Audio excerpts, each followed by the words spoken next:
Welcome back. In Part 20, we covered prompt design and explicit criteria. Let's do a quick recap before we move on to Task 4.2.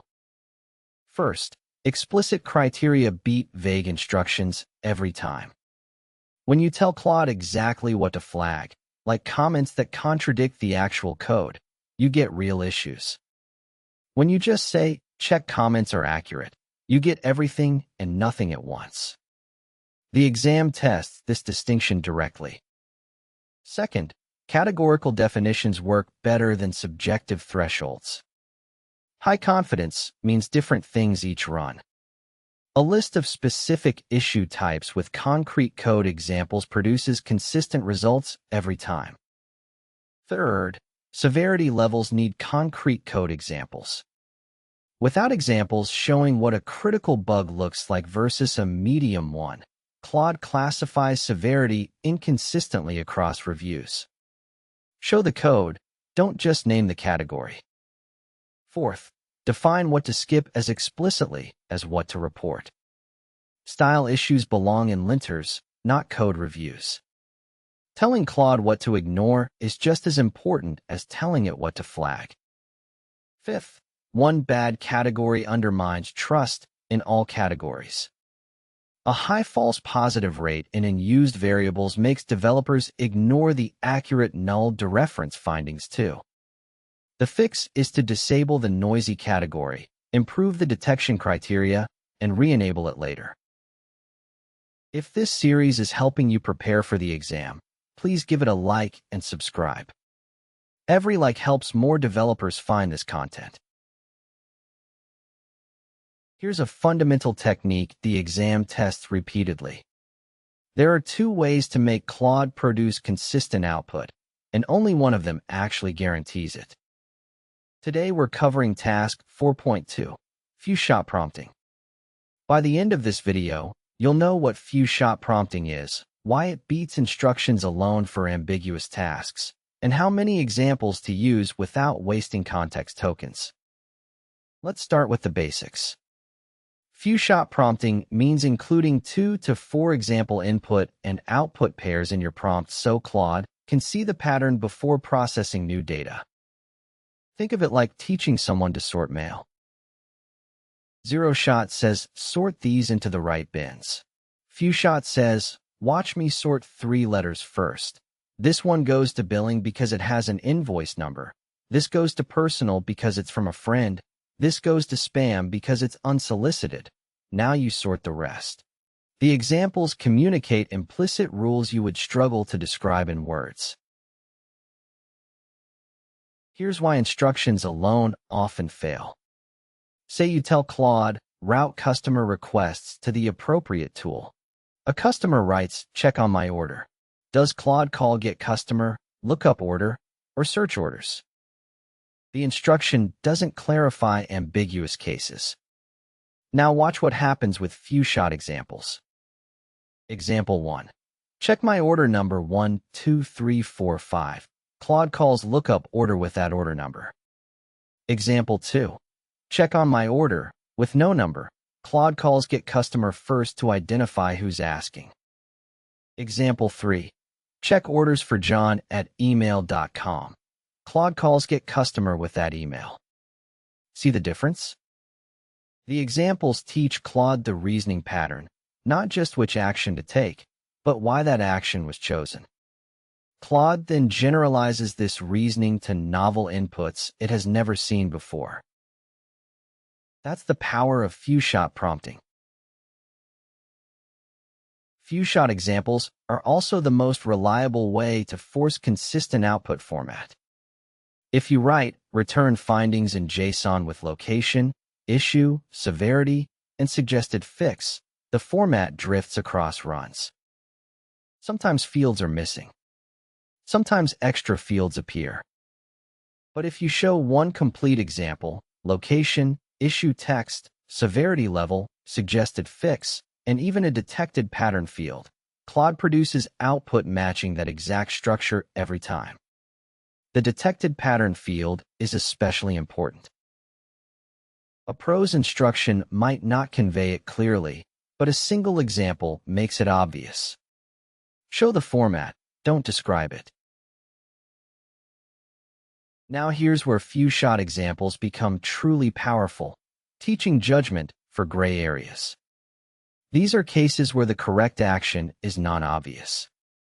Take code review as an example. If you see if user $name, that's optional chaining, intentional defensive coding. Skip it. But if you see if user.name and the type definition says user can be null, that's a genuine bug. It will throw a type error at runtime. Flag it. And here's a tricky one. Catch E with an empty block and a comment saying intentionally empty. That looks like a bug, but the comment tells you it's acceptable. Skip it. These examples teach Claude to distinguish acceptable patterns from genuine issues, enabling it to generalize to similar but not identical code patterns.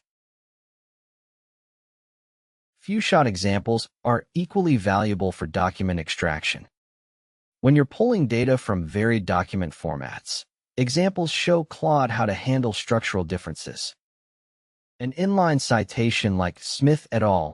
2024 gets extracted as an inline citation type.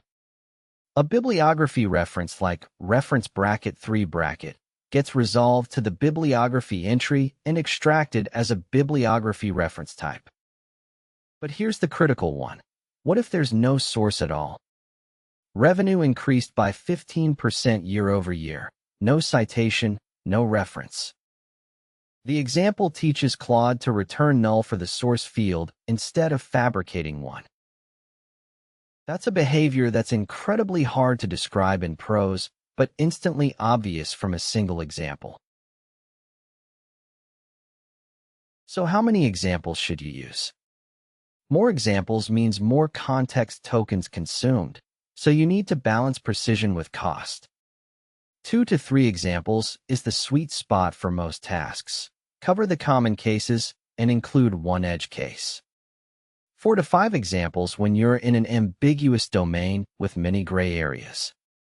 One example is only useful for basic format demonstration. It's not enough to teach judgment patterns. And 0 examples, 0 shot, should only be used when the task is completely unambiguous, which is rare. The anti-pattern to avoid, using 10 or more examples. That wastes context tokens with diminishing returns. Instead, make your 2 to 4 examples structurally diverse, different formats, edge cases, and null handling. Let's cover the 5 anti-patterns to avoid. 1. Only showing happy path examples. Claude won't know how to handle edge cases. Include at least one edge case and one null or missing example. 2. Examples without reasoning. Claude copies the action but not the judgment. Always include why each action was chosen. 3. Too many examples. 10 or more wastes context tokens. 2 to 4 targeted examples is enough. 4. Examples that all look the same. Claude doesn't learn to differentiate. Make them structurally diverse. And 5. Relying on prose instructions for output format. Format drifts across runs. Show the exact output format in your examples instead. Here's what you must know for the exam. First, few-shot examples are the most effective technique for achieving consistent output when instructions alone produce inconsistent results. Second, include reasoning, why this action was chosen, so Claude generalizes the judgment pattern, not just the action. Third, show edge cases and ambiguous scenarios, because that's where few-shot examples add the most value. Fourth, null and missing field handling must be demonstrated via examples. Return null, not fabricated values. Fifth, 2 to 4 targeted examples is the sweet spot, covering common cases, edge cases, and format. And sixth, few-shot examples enable generalization to novel patterns, not just matching the specific examples shown. In the next video, part 22, we'll cover structured output and JSON schemas, how to use tool use to eliminate syntax errors entirely and handle missing information without hallucination. If this video helped you prepare for the exam, please like and subscribe, and I'll see you in part 22 for structured output and JSON schemas.